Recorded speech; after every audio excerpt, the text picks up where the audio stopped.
지난주에 누구를 봤었죠?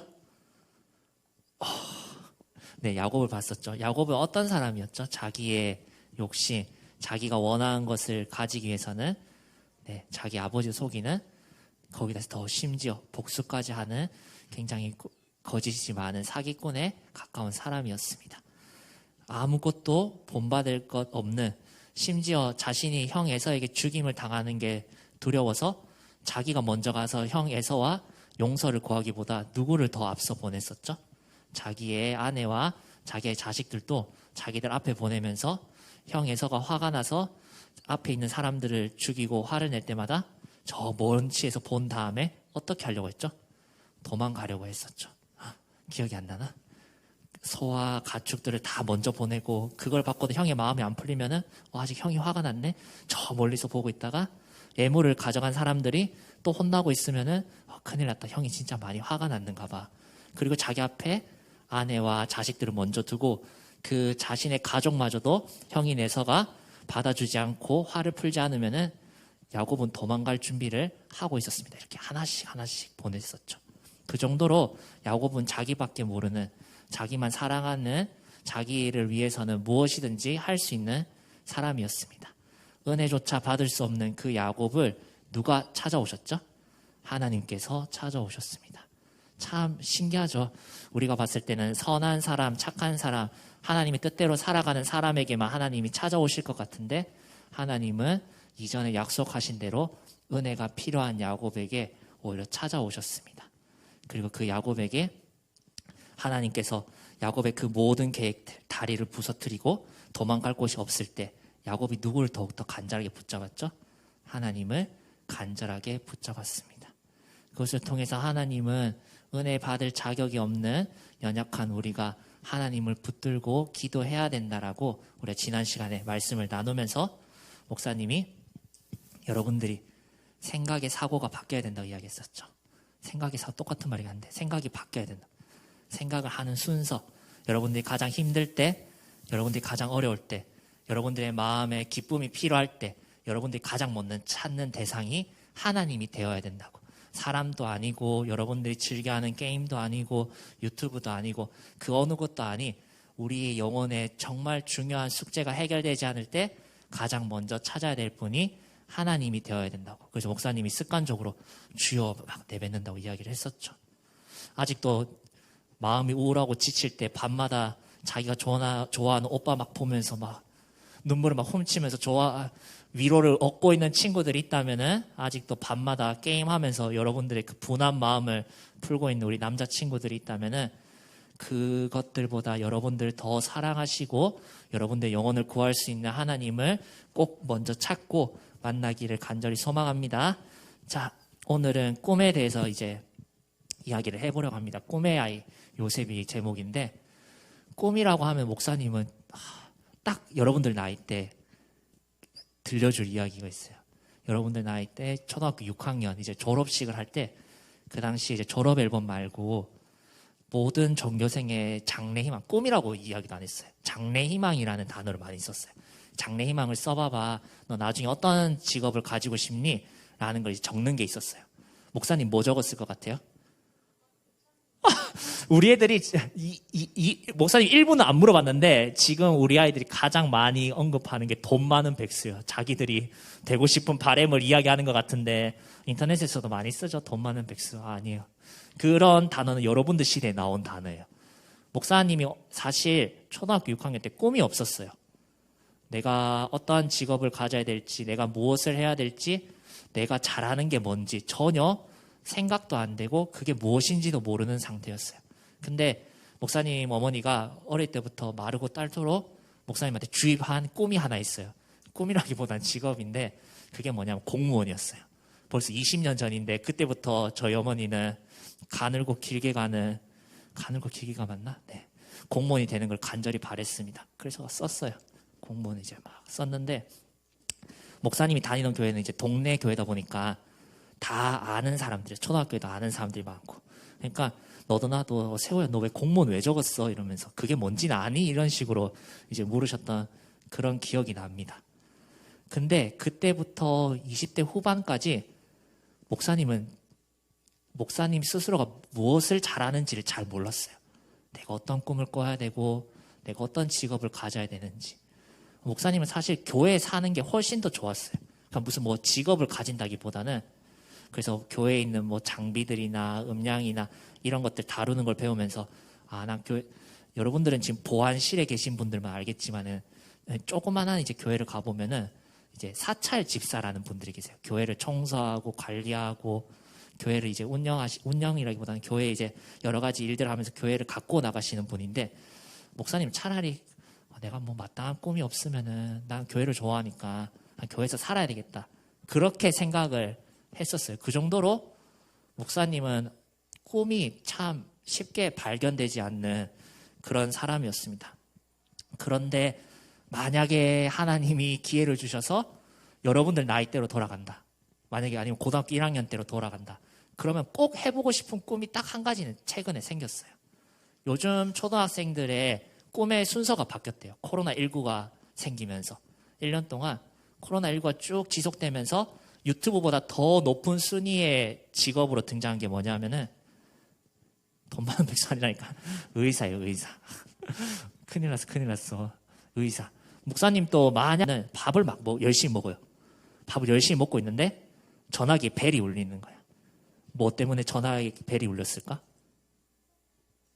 응급실에 환자가 생긴 거예요. 지금 내가 밥을 먹던 것, 내가 해야 될 것들, 내가 쉬고 싶은 그 모든 순간들을 다 만사를 제쳐놓고 어디로 가야 될 수밖에 없는 거예요. 병원으로 가야 될 수밖에 없는 거예요.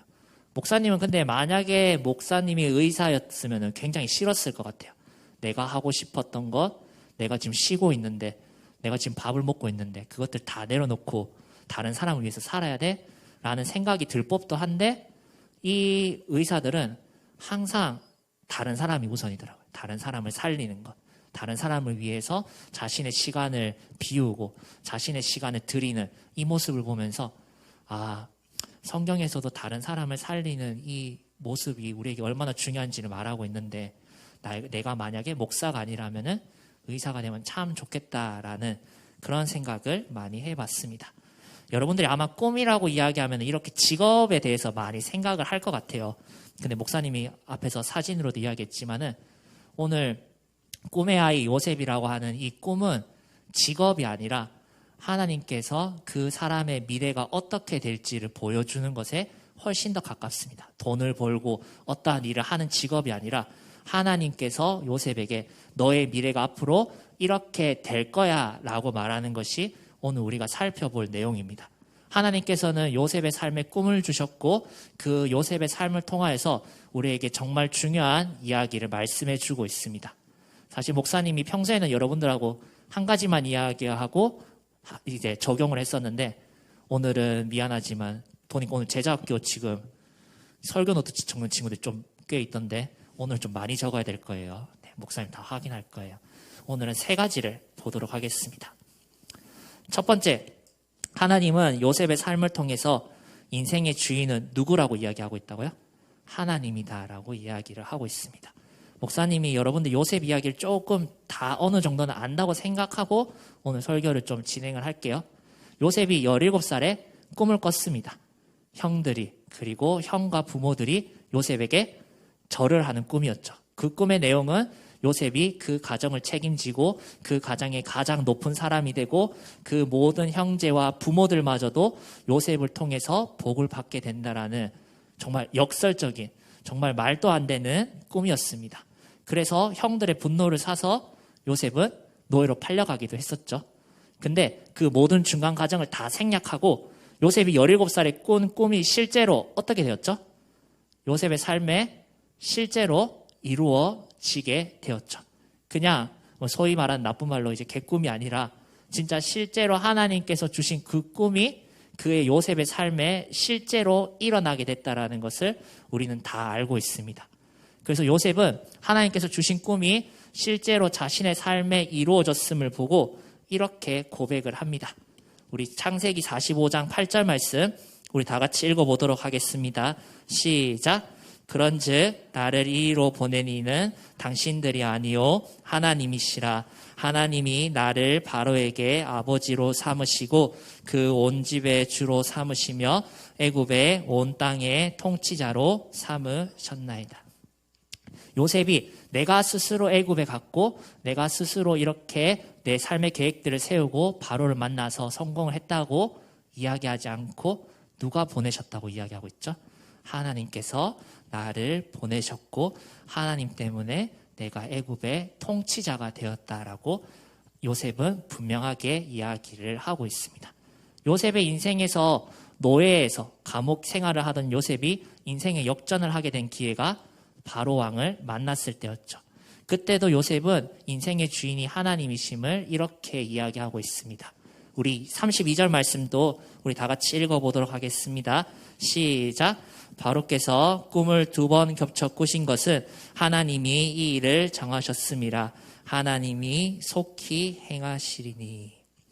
하나님은 인생의 주인이시기 때문에 그가 정하신 것은 세상에 어떠한 왕이라 할지라도 바꿀 수 없고 하나님이 능히 그것도 속히 이루신다고 요셉은 믿음의 고백을 하고 있습니다.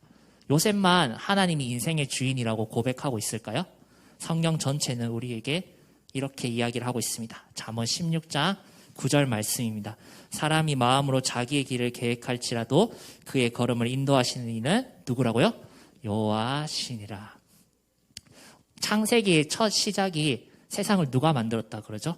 하나님께서 만드셨다고 이야기합니다. 세상을 만드신 창조주 하나님은 이 세상에 눈에 보이는 물건들만, 자연 만물만 만드신 게 아니라 인생의 주인이시기도 합니다. 자, 그렇다면은 하나님이 사랑하시는 그 인생은 하나님께서 정말 우리의 삶의 모든 것을 계획하신 주인이시라면은 하나님은 우리에게 늘 행복하고 좋은 것, 내가 원하는 것, 나에게 불행을 주지 않고 기쁜 삶만 주기를 우리는 원하겠죠. 하나님이 날 사랑하시니까 하나님이 내 인생의 주인이고 내 모든 삶을 인도해 주시는 분이면은 하나님 이왕이면 좋은 것, 이왕이면 행복한 것, 이왕이면 기쁜 것으로 내 삶을 채워주세요라고 많은 사람들이 바랄 겁니다. 근데 하나님께서는 요셉의 삶의 인생의 주인이 되시면서 우리에게 또 다른 메시지를 줍니다. 우리의 마음과 생각과는 다른 고난과 기다림 속에도 분명한 하나님의 의미, 하나님의 뜻이 있다라고 이야기를 하고 있습니다. 사실 오늘 6학년 친구들에게는 하나님이 깨닫게 해주는 은혜가 있기를 목사님은 바라고 있어요. 좀 약간 무거운 주제일 수도 있는데 요셉의 삶을 인도하신 하나님은 하나님께서 요셉에게 꿈을 주셨어요. 그의 삶이 어떻게 될 건지 보여줬는데 사실 요셉은 노예로 팔려간 이유가 뭐 때문이었죠? 꿈 때문이었죠. 하나님이 주신 꿈. 하나님이 주신 인생 때문에 요셉은 형들의 노여움을 샀습니다. 요셉이 잘못해서 물론 요셉이 그 꿈을 보여주긴 했지만은 요셉이 굳이 말할 필요가 없는데 하나님이 주신 그 꿈의 내용 때문에 요셉은 자신의 인생에서 저 밑바닥으로 추락하게 됩니다. 노예로 팔려가게 되고 그 꿈을 괜히 말해서 오히려 감옥에까지 가게 되는 인생의 긴 절망의 끝을 무려 11년을 보내게 됩니다. 17살의 나이에 11년 동안 노예와 감옥에서 평생을 살아가게 됩니다. 근데 더 놀라운 사실은 요셉이 노예와 감옥 생활하면서 고난만 당한 것뿐만이 아니라 사람들에게 잊혀지기까지 했습니다. 여기 13이라는 숫자가 있는데 창세기 40장 23절과 41장 1절에 보면은 요셉에게 그 11년 동안 고난 가운데서 힘들어하던 요셉에게 기회가 찾아왔어요. 요셉이 또 꿈을 꾸는 사람인데 자기와 같이 감옥에 있는 사람들이 꿈을 꾸기 시작한 거예요. 그래서 마침 그 사람이 권력 있는 바로의 술과 떡을 관리하는 사람이었기 때문에 요셉은 기회라고 생각을 했고 내가 이 꿈을 해석해 주면은 너는 나를 기억하고 나를 이 감옥에서 풀어주라라고 이야기를 합니다. 근데 여러분들 글자를 보면 알겠지만은 어떻게 있죠? 요셉을 기억하지 못하고 그리고 2년이 지나서야 요셉은 애굽의 바로 왕을 만나게 됩니다. 자, 여기서 목사님이 여러분들에게 물어볼게요. 요셉은 2년 뒤에 자기가 풀려날 것을 알았을까요? 몰랐을까요? 몰랐겠죠. 네, 그게 정답이죠. 여러분들 요셉이라고 생각을 해봐요. 11년 감옥과 노예 생활을 11년 동안 했어요. 어린 시절부터. 길고 긴 고난이 계속돼서 그제야 하나님이 나의 삶에 기회를 주셨다라고 생각했는데 자기가 잊혀졌어요. 하루가 지나고 한 주가 지나고 한 달이 지나가고 6개월이 지나가고 요셉은 그게 1년이 될지 2년이 될지 3년이 될지 아무것도 모른 채로 하염없이 하나님이 그를 구원해 주시기만을 고난 속에서 기다리고 또 기다려야 했습니다. 근데 이 2년이 참 중요하죠. 우리의 눈으로 보이기에는 아무런 의미가 없는 것 같아요. 이 2년이. 하염없이 하나님만 기다리는 게 감옥에서 썩을 수도 있는 이 2년이 우리의 인생에는 아무런 의미가 없지만은 여러분 다시 한번 생각해 봅시다. 만약에 요셉이 그때 잊혀지지 않았다면, 만약에 요셉이 은혜를 입어서 감옥에서 바로 탈출했다면은 2년이 전에 이미 감옥에서 빠져나왔다면 요셉이 바로왕을 만날 수 있었을까요? 요셉이 바로왕을 만나서 인생의 신분의 회복을 할 수 있었을까요? 없었겠죠. 아무런 의미가 보이지 않는 2년이지만은 정말 고통스럽고 지루하고 따분하고 견디기 힘든 2년이라는 시간이지만은 인생의 주인이신 하나님은 그 의미 없어 보이는 사용하셔서 요셉의 인생을 완전히 뒤바꿔 주십니다. 우리가 하나님이 진짜 내 인생의 주인이라고 고백하고 믿는다면은 여러분들의 삶에 끊임없이 계속되는 여전히 해결되어지지 않는 숙제들, 여러분들 기도할 때 그런 기도 제목 있잖아요. 하나님 나 사랑한다고 하면서 이건 한 번도 들어주신 적 없어. 아직까지도 하나님은 내가 기도하는 것들을 응답해 주시지 않았어. 그 응답이 왜 이루어지지 않을까라는 그 질문에 하나님은 그 기다림마저도, 그 잊혀짐마저도 여러분들에게 의미가 있다고 요셉의 삶을 통해서 이야기를 하고 계십니다. 자, 그렇다면 이제 진짜 마지막으로 요셉이 이제 드디어 바로왕을 만나고 신분의 회복을 했습니다. 목사님이 한 번 더 질문해 볼게요. 그럼 요셉의 인생에서 가장 행복했을 때가 언제일까요? 요셉이 가장 성공했을 때, 이제 인생 그래프라는 그런 것도 있잖아요. 이렇게 쭉 상승 곡선을 딱 그리는데 제일 정점이 그러면 언제일까? 16살? 바로왕을 만났을 때? 바로왕을 만나고 애굽의 총리가 되었을 때? 아니죠. 요셉은 자신의 인생을 되돌아보면서 내 인생의 성공이 아니라 하나님께서 나를 통해서 수많은 사람을 살렸을 때가 가장 내 인생에서의 중요한 순간이었다고 요셉은 믿음으로 고백하고 있습니다. 우리의 인생의 주인이신 하나님은 그 우리가 고난당하고 내가 고난 가운데 지쳐있으며 훈련받는 그 모든 것마저도 나의 욕심과 나를 위해서가 아니라 하나님이 사랑하신 사람들을 살리는데 사용하신다고 분명히 이야기하고 있습니다. 우리 창세기 50장 20절 말씀 우리 다 같이 합독하도록 하겠습니다. 시작.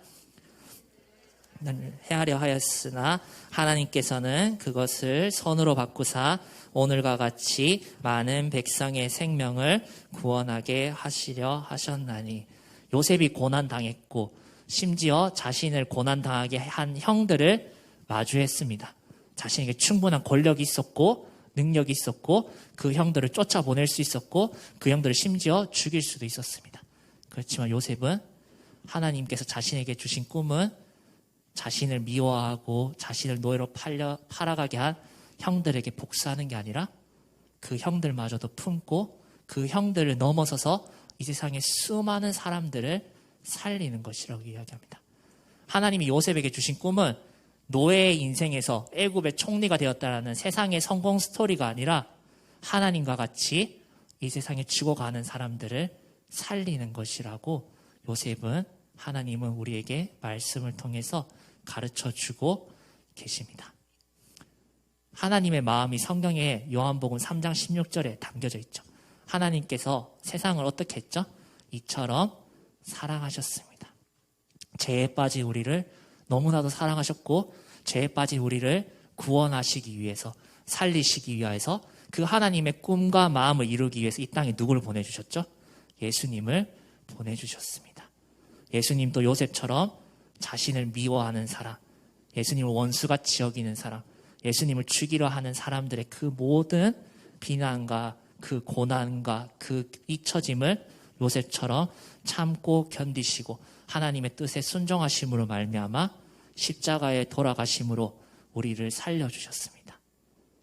여러분은 어떠한 꿈을 꾸고 계신가요? 예수님의 제자라고 고백하는 여러분들은 다른 사람을 살리는 삶을 살고 있습니까? 아니면 나 자신을 위해서 여러분들 살아가고 있습니까? 충분히 그럴 수 있죠. 그래서 오늘 목사님은 좀 구체적인 적용보다는 여러분들 신앙을 되돌아보는 질문을 해보고 싶어요. 오늘 이 요셉의 이 모든 이야기를 우리가 적용하고 순종하고 받기 위해서 제일 중요한 질문은 내 인생의 주인이 누구냐라는 거죠. 내 인생의 주인이 나면 우리가 굳이 이 말씀을 순종할 이유가 없죠. 왜 내가 다른 사람을 위해 살아야 돼? 나 자신을 위해서도 시간이 아까운데, 나 자신이 행복하기 위해서도 바쁜데, 내가 가지고 있는 이것을 남에게 왜 나눠줘야 돼? 가난하고 힘든 사람들, 죽어가는 사람들 다 자신이 노력하지 않고 잘못해서 그렇게 된 거잖아. 왜 내가 다른 사람을 위해서 살아야 돼? 라고 질문할 수 있습니다. 내 인생의 주인이 나라면. 근데 여러분들 진짜 예수님을 구주로 영접하고 하나님을 내 인생의 주인으로 여러분들이 믿는다면은 여러분들이 이 말씀에 순종하며 예수님과 같이 다른 사람들을 살려내는 사람이 될 것이라고 목사님은 믿고 또 그렇게 기도하고 있습니다. 여러분들 꼭 오늘 집에 돌아가면서 여러분들이 이 질문에 대답을 할 수 있었으면 좋겠어요. 내 인생의 주인이 도대체 누굴까? 나는 어떠한 꿈을 꾸면서 살아가야 될까? 여러분들 이 질문에 스스로 앞으로 계속해서 대답해 나가야 되겠죠? 특히 이제 오늘 졸업하는 우리 친구들, 중학교 1학년이 돼서 또 고등학교 1학년이 돼서 대학교 입학하고 나서 내가 이렇게 열심히 공부했는데 남을 위해서 살아야 된다고? 라고 하는 그 질문과 의문이 들 때 하나님께서 이 땅에 보내준 예수님과 오늘의 말씀을 기억하며 여러분들이 하나님의 마음에 합한 꿈의 사람으로서 대답하기를 간절히 기도합니다. 목사님이 기도하고 마치도록 하겠습니다. 우리의 삶의 유일한 주인이신 하나님 아버지, 우리의 삶의 이 주인의 자리를 주님께 내어놓습니다. 우리의 뜻대로 살지 않게 하시고 하나님이 보내신 예수님처럼 오늘 요셉처럼 나 자신을 통하여 수많은 사람들을 살리는 귀한 믿음의 사람이 될 수 있도록 우리 친구들 한 사람 한 사람 주님 축복하여 주시고 예수님을 더욱더 닮아가며 다른 이를 먼저 사랑할 수 있도록 주님 도와주시옵소서. 감사드립니다. 우리를 구원하여 주신 예수 그리스도의 이름으로 기도드립니다. 아멘.